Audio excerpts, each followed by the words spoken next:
Ayan guys, dahil restricted tayo, kailangan nating mag-delete ng mga videos kahit may mga income yon. Katulad po nito, sabi pag yung mga may watermarks, ganyan. Ito, katulad dito may naka-TikTok ganyan. Ay naku, bawal talaga yan. Ngayon ko lang din na laman na bawal pala. So kahit ang daming views, kailangan nating i-delete. Ay naku, delete natin to para magiging okay yung ating profile.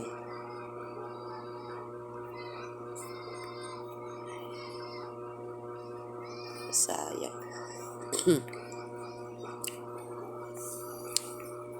Ay naku, ang daming kailangang i-delete kasi nga na-restrict tayo, hindi tayo magkaka-earn sa sa ads on Reels dahil sa mga nilabag natin sa partner monetization policy ng Meta. Restricted tayo. Sayang talaga.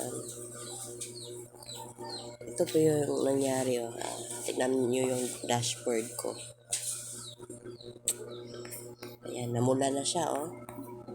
Tignan natin yung profile recommendation. Ayan profile at risk. Tignan natin yung monetization. Ayan, restricted po. Reels overlay ads. We have restricted your ability to earn money and original content. Ito po yung lumabas, shared content that are technically detected was an original or repurposed from other sources with limited added value. So, ayan. Restricted po tayo. Wala po akong earnings dito sa Reels overlay ads ngayon. Ayan. Highs naman. Bumagsak po talaga.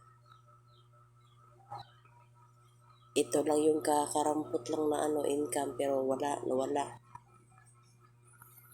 Tignan nyo po. Earnings restricted. Kaya kayo po na bago lang sa sa pagre-reels, make sure po yung mga videos nyo talagang original. Kasi pag hindi original, nako, patay tayo dyan. That's for today's video po. Ayan, sana po bumalik po yung ating earnings sa Reels, sa ads on Reels po.